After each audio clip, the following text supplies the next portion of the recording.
Dios le bendiga a toda la iglesia esta mañana, a todos los amigos y amigas que nos están viendo y escuchando a través de estos medios. Damos gracias al Señor por este día tan especial que nos regala. Las bendiciones del Señor y los beneficios de Dios son extraordinarios.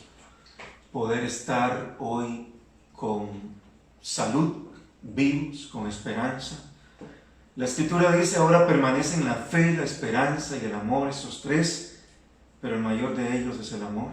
Así es que ese amor que es verdadero y es puro, que hemos conocido a través de Cristo Jesús y que tenemos que transmitir los unos hacia los otros, empezando en nuestros hogares, porque hay personas que transmiten amor afuera, pero en sus casas no hay esa expresión y esos actos de amor, ni el esposo hacia la esposa, ni los hijos hacia los padres.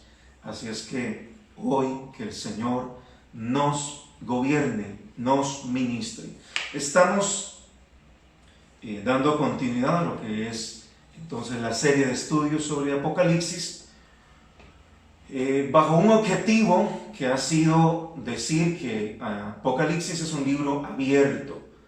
¿Para quién? Para todo aquel que ha dispuesto su corazón y también ha rendido su vida a Cristo. Los misterios que están aquí son revelados al creyente en Jesucristo por el Espíritu Santo. Así es que son misterios que han estado por las edades ocultos, pero que han sido revelados. Insistimos, a los creyentes, a aquellos que la Biblia dice: ¿no sabéis que sois templos del Espíritu Santo? Que el Espíritu de Dios mora en vosotros. Así es que damos gracias a Dios por eso. No elegimos nosotros a Él, al Señor, sino que Él nos eligió a nosotros. Escrito está: Él vino a buscar y a salvar lo que se había perdido. Nosotros estábamos perdidos y hemos sido encontrados por el Señor. Hoy trataremos tres temas. Uno, las bodas del Cordero. Dos, la segunda venida de Cristo. Y tres, Armagedón. El libro de Apocalipsis, capítulo 19. Leemos los primeros versículos y dice así: después de esto oí una gran voz de gran multitud en el cielo que decía: aleluya, salvación y honra y gloria y poder son del Señor nuestro Dios, porque sus juicios son verdaderos y justos, pues ha juzgado a la gran ramera que ha corrompido la tierra con su fornicación, y ha vengado la sangre de sus siervos de mano de ella. Otra vez dijeron: aleluya, y el humo de ella sube por los siglos de los siglos. Y los 24 ancianos y los 4 seres vivientes se postraron en tierra y adoraron a Dios que estaba sentado en el trono, y decían: amén, aleluya. Y salió del trono una voz que decía: alabad a nuestro Dios todos sus siervos y los que teméis, así pequeños como grandes. Y oí como la voz de una gran multitud, como el estruendo de muchas aguas, y como la voz de grandes truenos que decía: aleluya, porque el Señor nuestro Dios Todopoderoso reina. Gocémonos y alegrémonos y démosle gloria, porque han llegado las bodas del Cordero, y su esposa se ha preparado. Y a ella se le ha concedido que se vista de lino fino, limpio y resplandeciente, porque el lino fino es las acciones justas de los santos. Y el ángel me dijo: escribe: bienaventurados los que son llamados a la cena de las bodas del Cordero. Y me dijo: estas son palabras verdaderas de Dios. Yo me postré a sus pies para adorarle. Y él me dijo: mira, no lo hagas, yo soy consiervo tuyo y de tus hermanos que retienen el testimonio de Jesús. Adora a Dios, porque el testimonio de Jesús es el espíritu de la profecía. Habíamos llegado hasta lo que es el estudio de la condenación de la gran ramera y habíamos estudiado pues dentro de eso lo que significaba esa sentencia de ese sistema religioso apóstata, corrupto, sistema que es un cazador de almas, hace proselitismo, y el Señor le dijo a los fariseos en el capítulo 23 de Mateo, le dijo: ustedes hacen proselitismo y con su mensaje están haciendo 2 veces más hijos del infierno a los que ustedes conquistan. Cazadores de almas, vendedores de indulgencias, vendedores de justificación, que hacen a un lado el único sacrificio que puede salvar y perdonar pecados, para arrogarse ellos mismos la atribución de perdonar pecados. Hace un tiempo, parte de ese sistema religioso dijo: ahora vamos a conceder el perdón de los pecados a todas las que han abortado. Lo que habla claramente de esto. Se decía en los tiempos donde se vendían indulgencias, entre más grande era la moneda, mayor el tiempo en que la persona podía pecar libremente, liberando su conciencia de que ya estaba y ya tenía ese indulto para seguir pecando. Y el descaro era tanto que se dice: en cuanto caiga la moneda abajo, usted ya puede saber y estar tranquilo de que sus pecados le son perdonados, los presentes y los futuros, por tanto o X cantidad de tiempo. Pues esta gran ramera ha unido con lo que es el lugar o la ubicación o la ciudad o la sede, pues serán condenadas, sentenciadas, y habíamos quedado entonces donde dice: ha caído la gran Babilonia.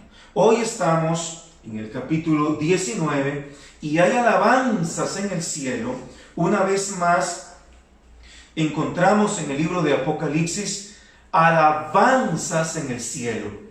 En capítulo 5, adoraron a Dios. Adoraron a Dios estos mismos personajes que aparecen aquí, los 24 ancianos, los 4 seres vivientes, 24 ancianos que representan a la iglesia, 4 seres vivientes que representan a la creación, y ya esto también lo vimos con detalle cuando estudiamos el capítulo 5 de Apocalipsis, y luego y capítulo 4 también, y luego hoy acá tenemos donde hemos una vez más visto que hay una alabanza en el cielo. Y la palabra, hay 4 aleluyas que se pronuncian. La palabra aleluya significa alabado sea Dios. Hay mucha gente que a veces, por estigmatizar y por burlarse del cristiano, dice: ahí están los aleluyas. Ahí van los aleluyas, esos son aleluyas. Bueno, en medio de toda esa burla, al final lo que ellos están diciendo, sin darse cuenta, es: alabado sea Dios. Aquí estaban estos alabando al Señor. ¿Por qué? Porque había sido juzgada la gran ramera, ese sistema religioso que ya hemos hecho notar y que hemos hablado de sus características. Y tenemos acá hoy, quiero señalar una vez más que esa iglesia prostituida también también está en todo aquel que tiene nombre de cristiano, pero solamente nombre. Todo aquel que se llama protestante o se deja llamar protestante, dice, sí, yo soy de esos evangélicos. Puede ser pentecostal, no importa que tenga el nombre de pentecostal, de pentecostés, de evangélico, de protestante. Si usted no ha rendido su vida completamente a Jesucristo, si usted no es alguien que vive realmente en la roca que se llama Cristo Jesús, si usted es alguien que participa de los pecados del mundo y practica las obras de la carne, hechicería, brujería, enemistades, pleitos, celos, iras, contiendas, adulterio, fornicación, pues usted, aunque tenga nombre y pertenezca a una organización protestante, cristiana, evangélica y se denomine cristiano, usted es señalado como gran ramera. Tenemos que ser claros, predicamos la verdad del Señor. Conoceréis la verdad, dijo el Señor, y la verdad os hará libres. Es esa verdad que hace que el hombre que está en el fango del pecado, en el lodo cenagoso, salga y venga a Cristo Jesús y no esté engañado. No piense usted que por congregarse todos los días, ni tan siquiera por llevar ofrendas o dar ofrendas, usted ya ganó el cielo. No es por obra para que nadie se gloríe, sino por medio de la fe en la sangre preciosa de Cristo Jesús. Y una vez que usted ha sido redimido, justificado y aceptado el sacrificio de Cristo, ahora sí dice la Biblia, dad frutos dignos de arrepentimiento, o sea, obediencia al Señor, pues en todo lo que significa honrar a Dios y servir al Señor. Aquí tenemos entonces esa adoración en el cielo. Y tengo que decir una vez más, que difícilmente el que no adora vaya al cielo, porque en el cielo se adora. Usted encuentra una y otra vez los 144,000 adorando, las almas que fueron redimidas, que estaban bajo el altar, y luego aparece la multitud adorando al Señor. Cuando el aleluya fue encontrado, el cordero que fue inmolado para desatar el libro y abrir sus sellos, hay alabanzas, hay adoración y otra vez alabanzas en el cielo. Bendito sea el nombre de Jesús. Hago un llamado de verdad a todo aquel que ha ido a la iglesia, porque en el cielo hay una alabanza unánime. Hay completamente armonía. Ahí no sucederá como sucede en muchas congregaciones y como sucede en muchos cultos, donde unos alaban y otros están pensando en las diferentes ocupaciones de su vida, donde unos alaban y otros están sentados, casi durmiendo. No, en el cielo hay alabanza unánimes. Todos están alabando, todos están exaltando, todos están dando gloria al Padre y a Cristo Jesús, porque ha vencido, porque es digno, porque ha juzgado con justicia, porque ha hecho, aleluya, y ha vengado la sangre de su siervo, dice el Señor. Después de esto, verso 7, entonces dice, gocémonos y alegrémonos y démosle gloria, porque han llegado las bodas del Cordero y su esposa se ha preparado, y a ella se le ha concedido que se vista de lino fino, limpio y resplandeciente. Aquí tenemos no en orden cronológico, porque no estamos en un punto cronológico.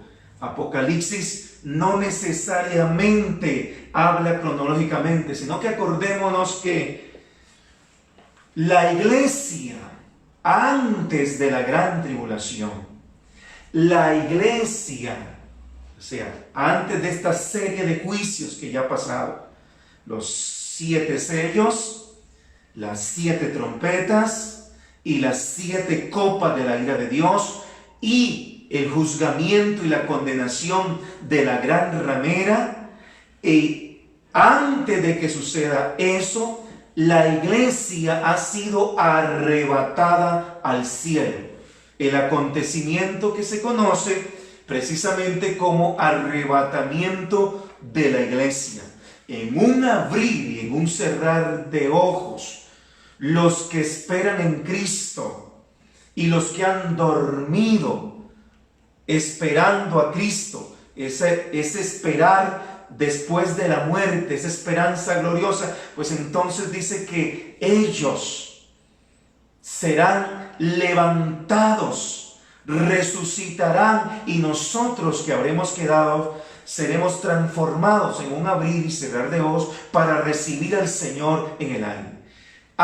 Luego de eso comienza la gran tribulación, la semana 70 de Daniel, el trato de Dios específico para el pueblo de Israel, aunque habrá también salvación para todo aquel que se mantenga creyendo en Cristo. No estaba preparado, pero ahora se mantiene creyendo en Cristo y no adora ni a la bestia, ni a su imagen, ni se deja marcar por ella. Habrá salvación ahí. Pero cuando sucede esto, lo primero que acontecerá en el cielo, antes de las bodas del Cordero, será lo que se conoce como el tribunal de Cristo.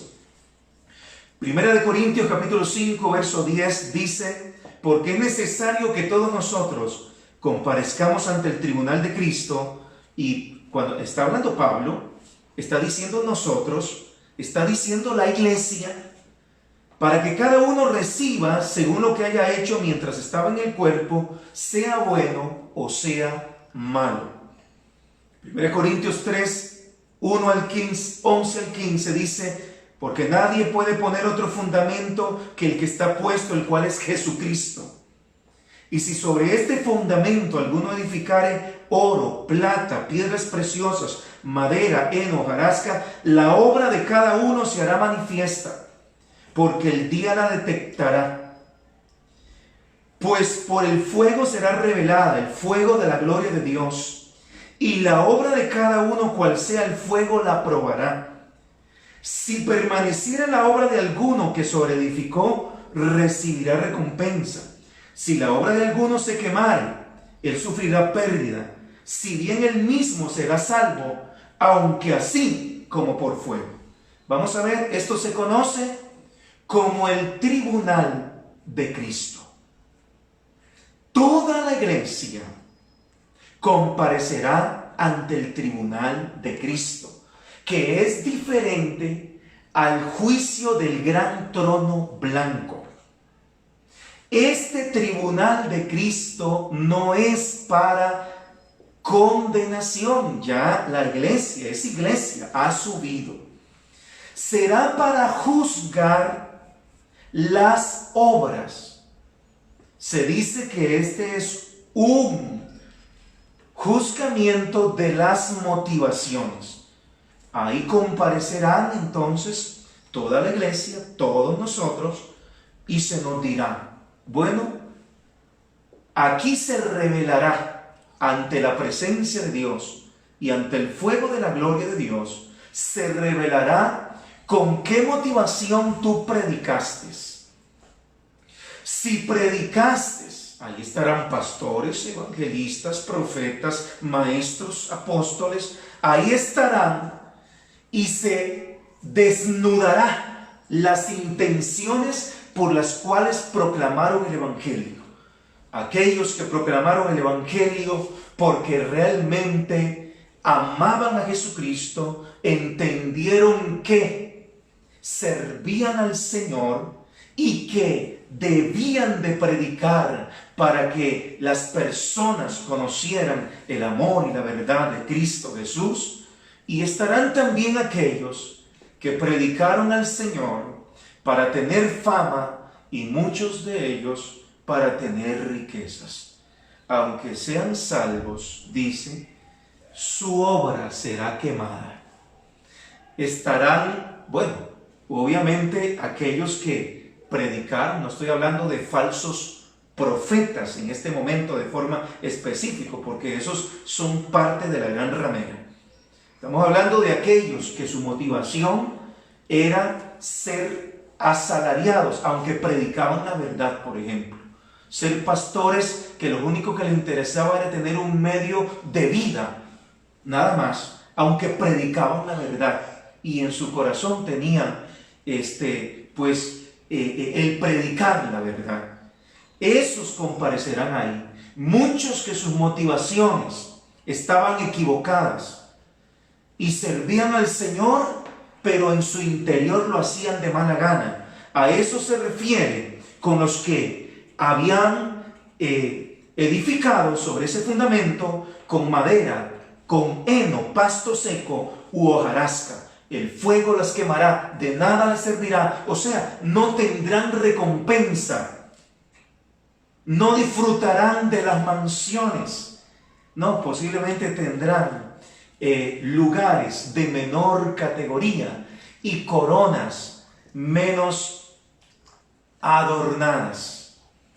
A eso se refiere. Pues después de ese juicio ante el tribunal de Cristo, y aquí es importante entonces decir lo siguiente: cada uno debe de examinarse, porque Dios no mira lo que mira el hombre, pues el hombre mira lo que está delante de sus ojos, pero Dios mira el corazón.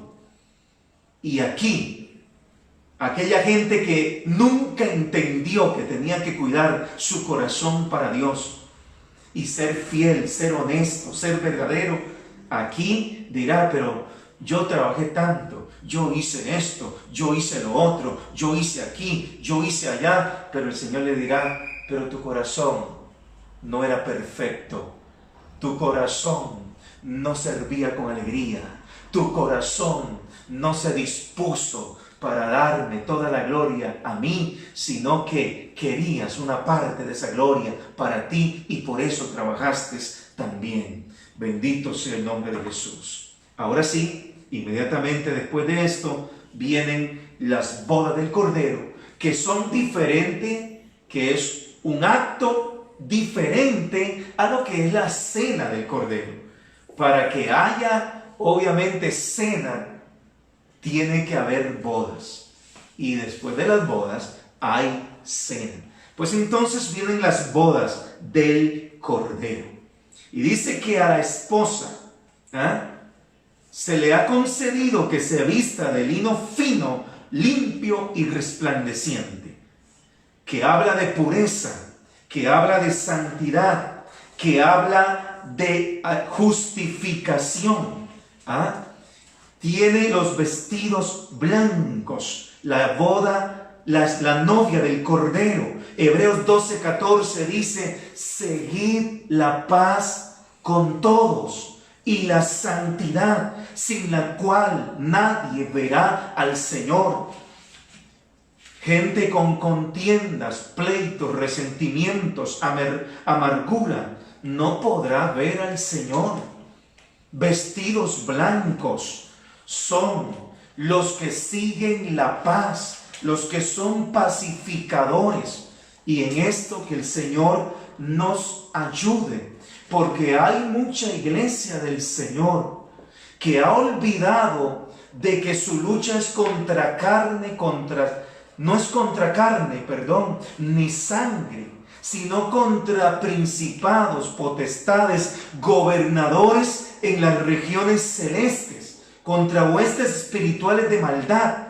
Han olvidado estos y están enfocados en pelear. Están peleando por las redes sociales. Están peleando por el Facebook, por Instagram. Están peleando por su nacionalidad, porque se sienten discriminados, porque se sienten odiados. Nosotros, dice el Señor, ustedes no tienen lucha contra carne ni sangre. Hay gente que está peleando con su hermano, con su hermana. Está peleando, aleluya, con el líder de la iglesia, con los miembros de la iglesia. La Biblia dice, seguid la paz y la santidad, sin la cual nadie verá al Señor. La novia del Cordero tiene vestidos finos, limpios y resplandecientes. Efesios capítulo 5, del 25 al 27, dice, así como Cristo amó a la iglesia y se dio a sí mismo por ella, para santificarla, habiéndola purificado por el lavamiento del agua en la palabra, a fin de presentársela a sí mismo, una iglesia en toda su gloria, sin que tenga mancha ni arruga ni cosa semejante, sino que fuese santa e inmaculada. Esa es la iglesia del Señor. Contrario a la gran ramera, que es una iglesia sucia de sus fornicaciones, arrugada y manchado su vestido por toda la sangre de los mártires. La iglesia del Señor es una virgen pura. Para aquellos que dicen que lo de afuera no importa, habla de vestidos. Vestidos, lo que se ve. Vestidos. Hablamos del corazón, pero también hablamos del vestido. A Dios le importa la santidad del corazón, que se refleja en santidad que se nota. No el vestido desvergonzoso que provoca a la lujuria, sino un vestido de santidad que habla de pureza. Bendito sea Jesús para siempre. Y ahora sí, tenemos acá, dice, y el ángel me dijo, verso 9, escribe, bienaventurados los que son llamados a la cena de la boda del Cordero. Y me dijo, estas palabras son fieles y verdaderas. Aquí hay algo también importante. Y es que en esto el Señor estableció y dijo, yo no voy a volver a tomar el fruto de la vid hasta que no lo vuelva a hacer con vosotros en el reino de mi Padre. En la última cena, antes de entrar al Getsemaní y en su tiempo de agonía, el Señor estableció esto. Aquí, precisamente, en esta cena, es donde volverá otra vez a tomar el Señor el vino. Nuevo, dice, será vino en las bodas del Cordero. Esta cena que está preparada para la iglesia del Señor y para todos los que serán invitados.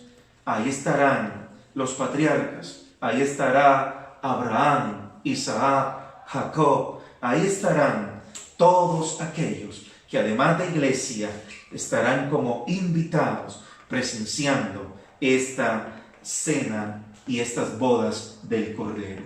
Dice que Juan se postró para adorar, porque hay siempre, ante tanta manifestación, ya no solo de juicios, sino ahora de ver esta maravillosa escena de bodas y de esta celebración. Juan se postra para adorar, pero le dice, no lo hagas, porque yo soy consiervo tuyo y de los que dan testimonio de Jesús.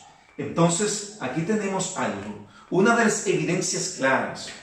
La iglesia del Señor y todos los que sirven al Señor no reciben adoración La gran ramera se glorifica a sí mismo. La iglesia de Jesucristo le da toda la gloria de Dios, a Dios. Y los siervos de Jesucristo, incluyendo ángeles, no aceptan adoración, no aceptan que se inclinen ante ellos, ni le besen los pies, ni le besen las manos. No, se inclinan ante el Señor Jesucristo, y cuando alguien quiere inclinarse ante ellos, dicen: no lo hagas, adora a Dios. Toda gloria, toda honra, toda alabanza a Cristo Jesús. Hasta aquí tenemos entonces lo que es las bodas del Cordero. Verso 11 en adelante leemos lo que será la segunda venida de Cristo. Y dice: entonces vi el cielo abierto, y aquí un caballo blanco, y el que lo montaba se llamaba Fiel y Verdadero, y con justicia pelea. En el capítulo 6, verso 2, cuando se abre el primer sello, apareció un caballo blanco y un jinete, y el que lo montaba dice que tenía un arco. Y después de eso comienza entonces, es la apertura del juicio. Tenemos, y dijimos con claridad, que aunque algunos han confundido aquella figura con que es nuestro Señor Jesucristo, no lo es. El que viene, ahora sí, en este caballo blanco, ese sí es Jesucristo. Por las características que aquí se dicen, dice: vi el cielo abierto. O sea, desde el cielo venía, segunda venida de Cristo, venía caballo blanco, que significa de autoridad y que significa guerra. Y el que lo montaba se llamaba Fiel y Verdadero. No hay en él mentira, no hay en él engaño. Es fiel y es verdadero. Y con justicia juzga y pelea. A través de las Escrituras hemos encontrado aquel cántico que dice: justos y verdaderos son tus caminos, Dios de los santos. El cántico de Moisés: con justicia juzga y pelea. Sus ojos eran como llama de fuego, capaces de hacer escrutinio, capaces de poder escudriñar lo que hay en el corazón del hombre, de la mujer, como llama de fuego. Y había en su cabeza muchas diademas. Cuando fue el Señor, cuando vino la primera vez, porque aquí hay que decir lo siguiente: para hablar de segunda venida hay que tener claro entonces cuál fue la primera venida. La primera venida de Cristo fue cuando Él nació en el pesebre. En su primera venida, Él vino como cordero, humilde, montado en un pollino. Ahora viene en un caballo blanco. Hicieron burla de Él y le pusieron corona de espinas. Ahora dice que en su cabeza hay muchas diademas, porque es Rey de Reyes y Señor de señores. Y tenía un nombre escrito que ninguno conocía sino Él mismo. Nosotros conocemos muchos nombres de Dios. Jesucristo, Rey de Reyes, Señor de señores, Alfa y Omega, principio y fin, primero y último, el eterno, el todopoderoso, el que era, el que es, el que ha de venir. Pero dice que Él trae un nombre escrito que nadie conoce, sino solo Él mismo. Eso significa y habla de la profundidad de Dios, que por más que nosotros conozcamos del Señor acá, no lo conoceremos todo. Él es porque mis pensamientos no son como tus pensamientos, ni mis caminos son como tus caminos. Así como es más alto el cielo que la tierra, así son mis pensamientos más que vuestros pensamientos, y mis caminos más que vuestros caminos. Esto habla de la profundidad y de la grandeza de Dios. Estaba vestido de una ropa teñida en sangre. Nosotros encontramos, y ya vimos, en el capítulo 14, dice que la tierra fue cegada, y cuando el apóstol tiene una visión anticipada de lo que es el Armagedón, dice que fue pisado, el verso 20 del capítulo 14, el lagar fuera de la ciudad, y del lagar salió sangre hasta los frenos de los caballos, por 1600 estadios. Bueno, porque viene a pelear, porque viene a juzgar, porque viene a defender a su pueblo, porque viene a establecer su reino, porque viene a desalojar en definitiva lo que es entonces, ¿a quién? Al dragón, a Satanás, a la bestia y al falso profeta. Y dice, y los ejércitos celestiales, vestidos de lino finísimo, blanco y limpio, les seguirán en caballos blancos. En el Antiguo Testamento, al menos 197 ocasiones se menciona la palabra Jehová de los ejércitos. El que no ha perdido una sola batalla, el que siempre ha vencido. A Josué se le presentó antes de que comenzara a conquistar la tierra prometida.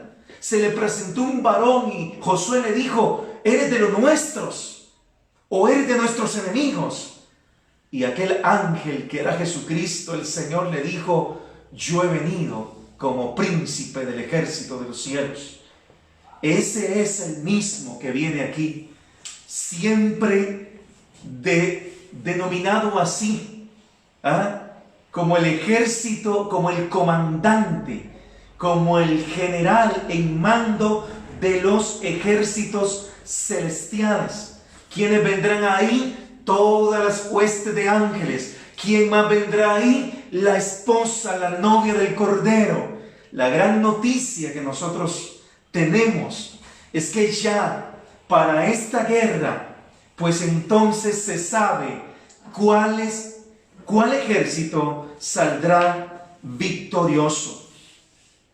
Ahora, tenemos acá, en la segunda venida de Cristo, que el Señor, antes de subir, en el libro de Hechos, capítulo 1, verso 10, dice que están los discípulos, viendo que Jesús asciende al cielo, la única ascensión que se registra en la Biblia, después diríamos del arrebatamiento que tuvo el profeta Elías, cuando fue arrebatado en caballos de fuego y que le vio el profeta Eliseo.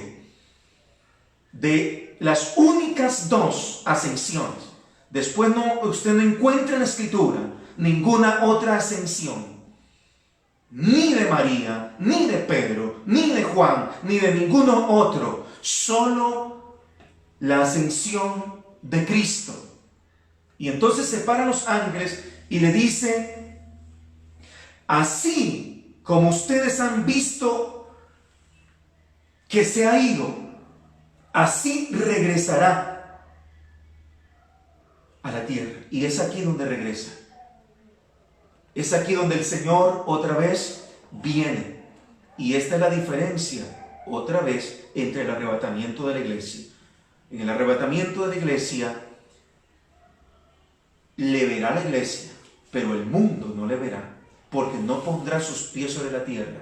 En esta ocasión vendrá y pondrá sus pies sobre el monte de los olivos. Zacarías 4:14. Ahí pondrá sus pies. Ahí será entonces la venida de Cristo, donde dice que todo ojo le verá. Y los que le escarnecieron harán lamentación por él. Aquí tenemos entonces lo que está sucediendo. Y dice que este tenía su nombre. Vamos a ver. Estaba vestido de una ropa teñida en sangre y su nombre es el Verbo de Dios. ¿Qué es esto? El Logos. ¿Qué es esto? La palabra. Evangelio de Juan capítulo 1 dice: y en el principio era el Verbo, y el Verbo era Dios, y el Verbo era con Dios. En el libro de Hebreos capítulo 1 verso 3 dice: el cual siendo el resplandor de su gloria y la imagen misma de su sustancia, y quien sustenta todas las cosas con la palabra de su poder, habiendo efectuado la purificación de nuestros pecados por medio del mismo, se sentó a la diestra de la majestad en las alturas. Énfasis en esta palabra: quien sustenta todas las cosas con la palabra de su poder. Ese es el Verbo, el mismo que en el capítulo 1 de Génesis 9 veces fue el Verbo, fue la palabra de Dios que ordenó el mundo y dijo: sea la luz, y fue la luz. Y dijo: produzca la tierra hierba verde y toda semilla y todo árbol que da fruto según su especie. Y fue así. Dios, por la palabra, aquella palabra en la cual confiaba el centurión que tenía a su criado enfermo, y dijo: yo no soy digno de que entres en mi casa, solo di la palabra y mi criado sanará. Pues aquí viene el Verbo de Dios, y los ejércitos celestiales, vestidos de lino finísimo, blanco y limpio, le seguían en caballos blancos. No nos vamos a ensuciar, porque dice: y de su boca sale una espada aguda para herir con ella las naciones, y al que regirá con vara de hierro, y al que pisa el lagar del vino del furor y de la ira del Dios Todopoderoso.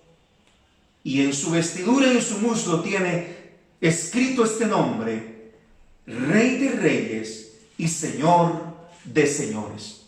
¿Quiénes están reunidos aquí? Los mismos que aparecen en el capítulo 16, verso 12.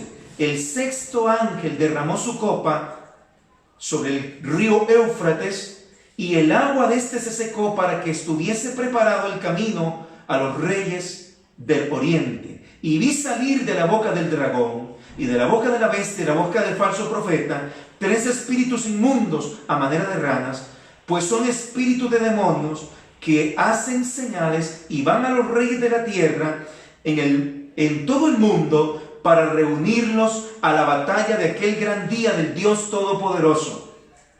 Verso 16. Y los reunió en el lugar que en hebreo se llama Armagedón.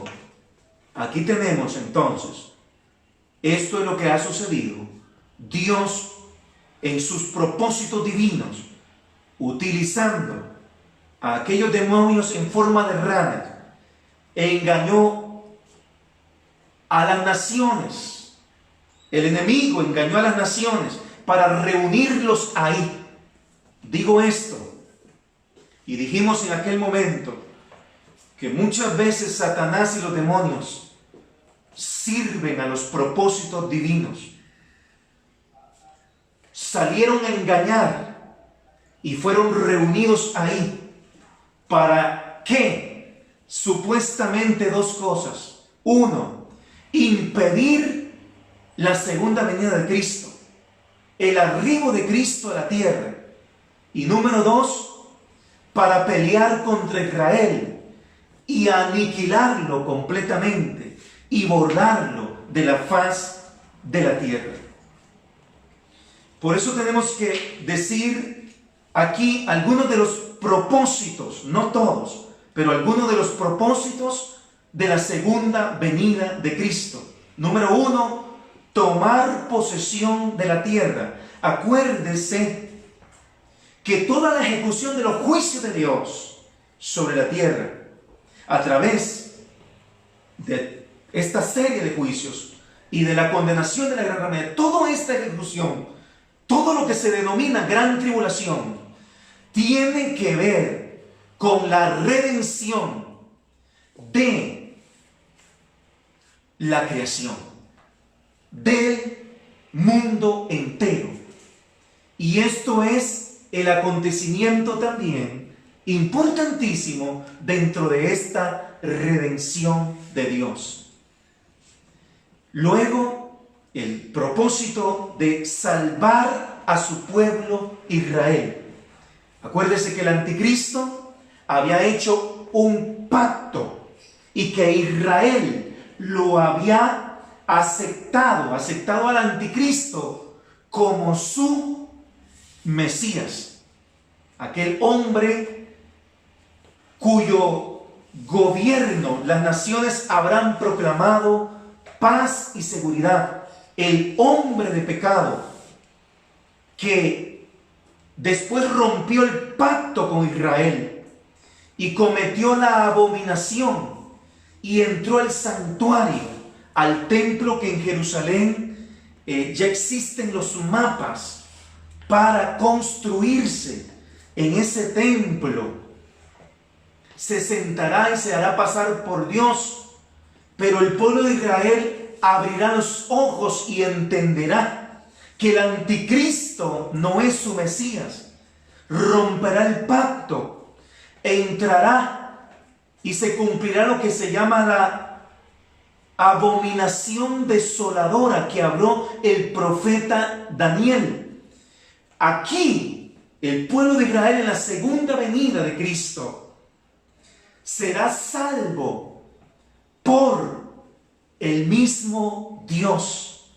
Dios restablecerá con Israel su trato, su relación. Y luego de esto, entonces, dice que saldrá una espada aguda de su boca, con la palabra, con esa mismo que se llama el verbo de Dios, con esa palabra de su poder que sustenta todas las cosas, todas aquellas naciones reunidas, congregadas, cuyos líderes será el anticristo y el falso profeta, estarán allí. Pero miren lo que dice. Miren lo que dice el verso 16: y en su vestidura y en su muslo tiene escrito este nombre: Rey de Reyes y Señor de Señores. Y vi un ángel que estaba en pie en el sol y clamaba a gran voz diciendo a todas las aves que vuelan en medio de los cielos: venid y congregaos a la gran cena de Dios,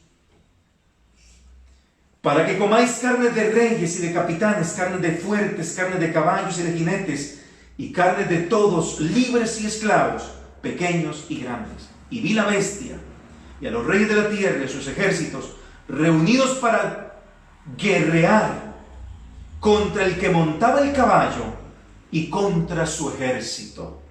Pero otra vez tenemos que decir, no hubo necesidad de que nosotros, el ejército de Dios, ni los ángeles, simplemente seremos testigos, porque el Señor será el que peleará y con su palabra destruirá a sus enemigos.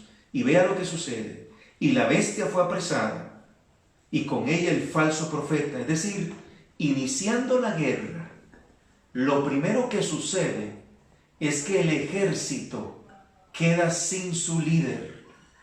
La bestia y el falso profeta que comandaban el ejército son apresados. ¿Cómo son apresados? Bueno, dice que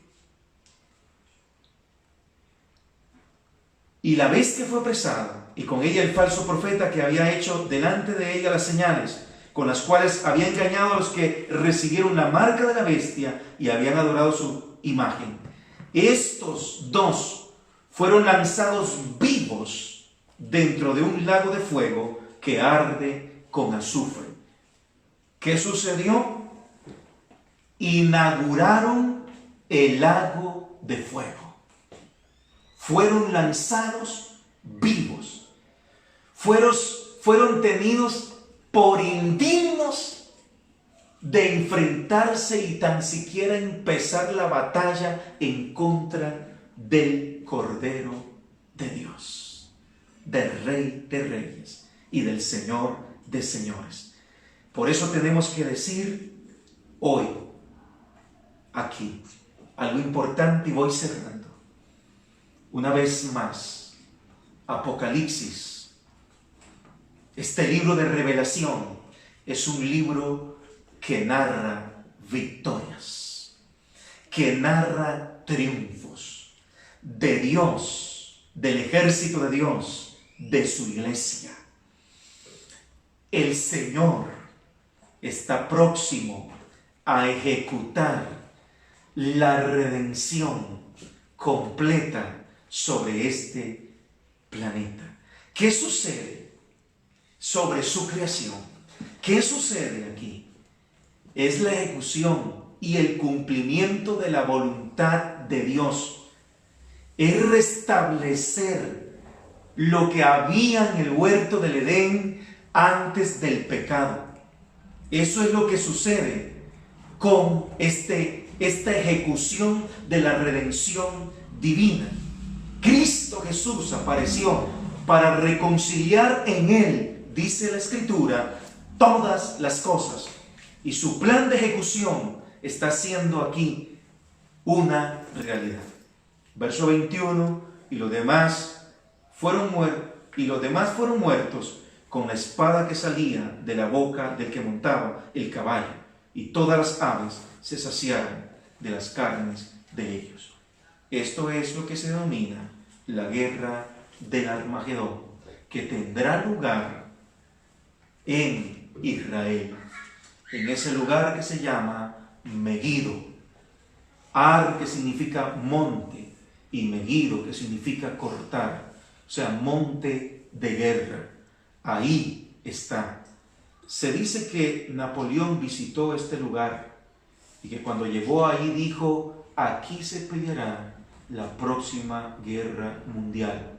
Un estratega de guerra señaló esto al ver las características especiales que tiene este lugar en Palestina para que sea llevado a cabo. Y han habido acontecimientos históricamente y en la Biblia, ya lo hemos señalado, de que en este lugar se han peleado las batallas importantes, o muchas batallas importantes. Y la última tendrá lugar allí, precisamente en este escenario. La Biblia nos alerta, y una vez más tengo que decirles, no basta con conocer, con aprender y con saber del lugar, de historia, de tiempo, de acontecimientos, sino hay que estar preparados. Cada día, velad y orad para que no entren en tentación. Tener una vida de comunión y de relación con Dios. Oro en el nombre del Señor por ustedes. Oro por nuestro país, Costa Rica, para que Dios lo ayude y su misericordia no sea apartada de esta nación.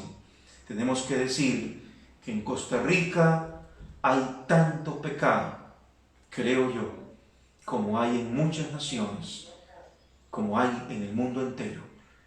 Pero Costa Rica sí tenemos que decir que la misericordia de Dios es tan maravillosa y tan extraordinaria. Y quiero orar también por el país de Nicaragua, para que Dios ayude y para que Dios bendiga Nicaragua. Y que Dios bendiga a todos los hermanos que nos escuchan en diferentes naciones y países del mundo, porque tenemos así noticias. Padre, en el nombre de Cristo Jesús, he expuesto tu palabra, Señor. He expuesto la verdad de tu evangelio. Queremos rogar en el nombre de Cristo Jesús que nos ayudes a estar preparados. Cada día, ayúdanos a esforzarnos y a ser valientes, porque hemos entendido que este camino es un camino de valientes. Pero esa valentía no viene por una decisión solamente. No, esa valentía viene por el Espíritu de Dios, porque no es con fuerza ni con ejército, sino por el Espíritu de Dios. Señor, oro por todo el pueblo, toda la iglesia que me escucha hoy, y por todos los amigos y las amigas que nos escuchan. Aquellos que no han hecho una determinación, que la puedan hacer cuanto antes.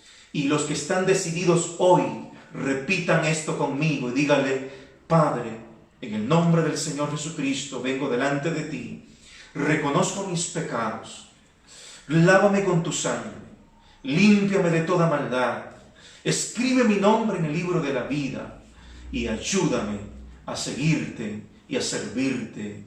Y que cuando la trompeta suene para el arrebatamiento de la iglesia, yo pueda viajar contigo. Padre, en el nombre de Jesús, oro, Señor, en esta hora por toda la iglesia. El que está allí desanimado sea alentado por el poder de Dios. El que está dudando sea fortalecido en su fe en el nombre de Cristo Jesús.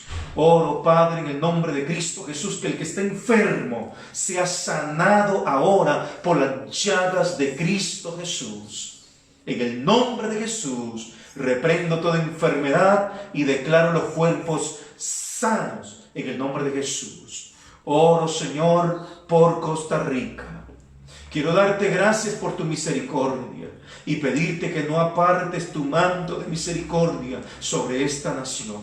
Bendice esta tierra y que tu palabra, Señor, siga corriendo, porque esta palabra es la que bendice a esta nación. En el nombre de Jesús. Dios bendiga a Nicaragua. Dios bendiga a todos nuestros hermanos nicaragüenses que habitan en esta nación, y a todos los que están allá y a esta nación, los que están sufriendo allí, Señor, bendígales, ayúdales, y que el manto de la misericordia de Dios sea sobre Nicaragua. Lo pedimos en el nombre de Cristo Jesús. Dios bendiga a Cuba y a nuestros hermanos en Cuba. Dios bendiga a El Salvador y a nuestros hermanos en El Salvador. Dios bendiga, aleluya, a todas las naciones en el nombre de Cristo Jesús. Amén y amén.